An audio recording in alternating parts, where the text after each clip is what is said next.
Bismillahirrahmanirrahim. Assalamualaikum warahmatullahi wabarakatuh. Pada kesempatan kali ini, saya akan memberikan beberapa materi mata kuliah hukum laut sebagai tugas UAS mata kuliah hukum laut. Adapun materi atau pembahasan yang akan saya berikan adalah mengenai garis pangkal, kemudian perairan pedalaman, perairan kepulauan, laut teritorial, zona tambahan, zona ekonomi eksklusif, dan terakhir ada laut bebas atau laut lepas. Selamat menonton. Semoga Anda yang menonton dapat memahami pembahasan saya. Silakan menonton. Selamat menonton. Pembahasan yang pertama ada garis pangkal. Pengertian garis pangkal merupakan menurut UNCLOS 1982 merupakan suatu garis awal yang menghubungkan titik-titik terluar yang diukur pada kedudukan garis air terendah atau low water line, di mana batas-batas ke arah laut seperti laut teritorial dan wilayah yurisdiksi laut lainnya atau zona tambahan, landas kontinen, dan zona ekonomi eksklusif diukur. Dengan demikian, garis pangkal merupakan acuan dalam penarikan batas terluar dari wilayah-wilayah perairan tersebut. Macam-macam garis pangkal di dalam UNCLOS 1982 ada yang pertama ada garis pangkal biasa atau normal baseline, yaitu garis air terendah sepanjang pantai pada waktu air sedang surut yang mengikuti liku atau morfologi pantai pada mulut sungai teluk yang lebar mulutnya tidak lebih dari 24 mil dan pelabuhan garis air terendah tersebut dapat ditarik sebagai suatu garis lurus. Yang kedua ada garis pangkal lurus atau straight baseline, yaitu garis air terendah yang menghubungkan titik-titik pangkal berupa titik terluar dari pantai gugusan pulau di depannya. Yang ketiga ada garis pangkal penutup atau closing line.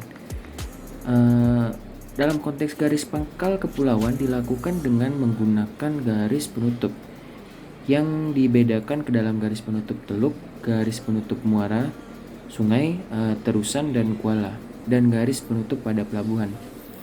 Yang keempat ada garis lurus kepulauan, yaitu garis air terendah yang menghubungkan titik-titik terluar pada pulau atau karang kering yang terluar dari wilayah negara tersebut. Selanjutnya ada perairan pedalaman.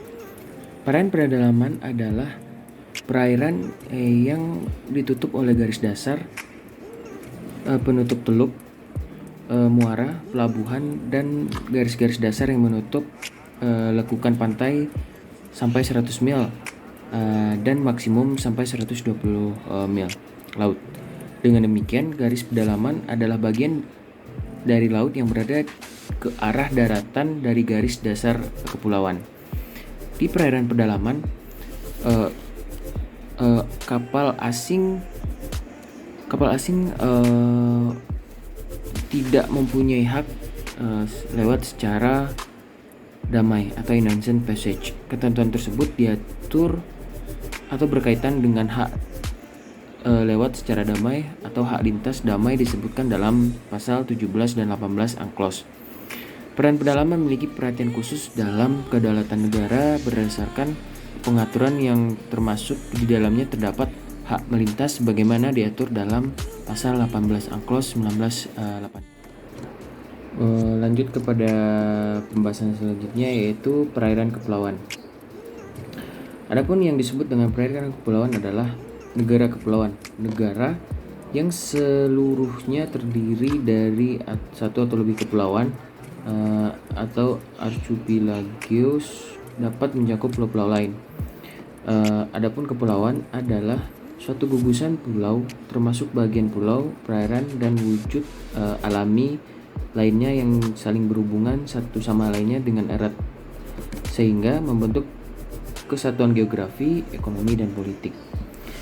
Dalam bab 4 UNCLOS 1982 pasal 46 sampai pasal 54 secara khusus mengatur tentang negara-negara kepulauan.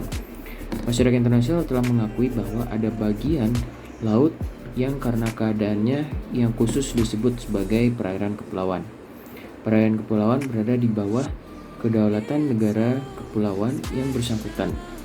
Kedaulatan tersebut meluas sampai di ruang udara, di atas perairan, kepulauan, pada dasar laut, perairan kepulauan, dan tanah di bawahnya.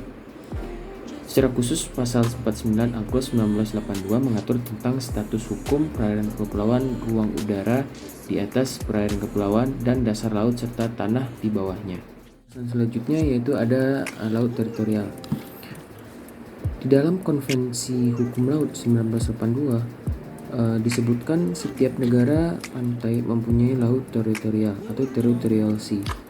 Di dalam pasal 2 Peraturan UNCLOS 1982 disebutkan kedaulatan negara pantai mencakup wilayah darat, perairan pedalaman, perairan kepulauan kalau negara tersebut mempunyai kepulauan, dan sampai laut teritorial atau laut wilayah.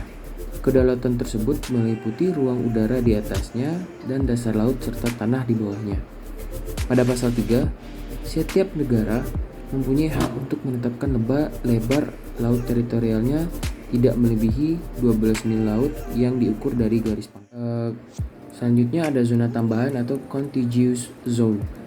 Adalah bagian laut selebar 12 mil laut ditambah pada laut teritorial, sehingga kalau dihitung dari garis dasar laut teritorial berjarak 24 mil laut. Dalam zona tambahan ini, negara mempunyai kewenangan tertentu yang terkait dengan pasal 33 UNCLOS 1982, yakni yang pertama ada pencegahan pelanggaran keimigrasian, bea cukai, fiskal dan karantina hewan dan juga tanaman. Yang kedua, menindak pelaku pelanggaran terhadap peraturan tersebut yang telah disampaikan dalam poin nomor 1.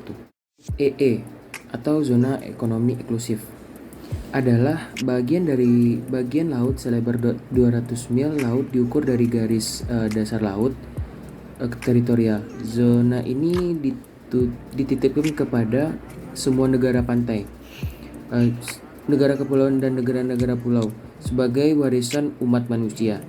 Zona ini bukan wilayah kedaulatan dari negara yang secara efektif adalah selebar 188 mil laut, karena yang 12 mil laut adalah laut teritorial dari negara. Setiap negara oleh UNCLOS diberi amanat sebagai berikut.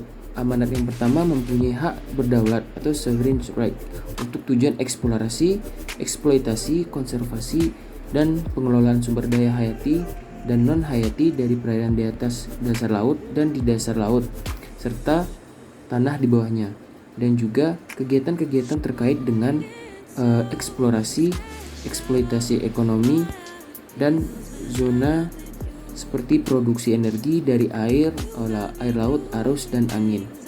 Yang poin 2 mempunyai yurisdiksi yang relevan dengan ketentuan konvensi yang terkait dengan 1.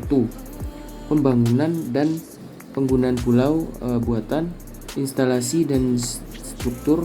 Yang kedua, riset ilmiah kelautan. Dan yang ketiga, perlindungan dan pencegahan dari lingkungan laut.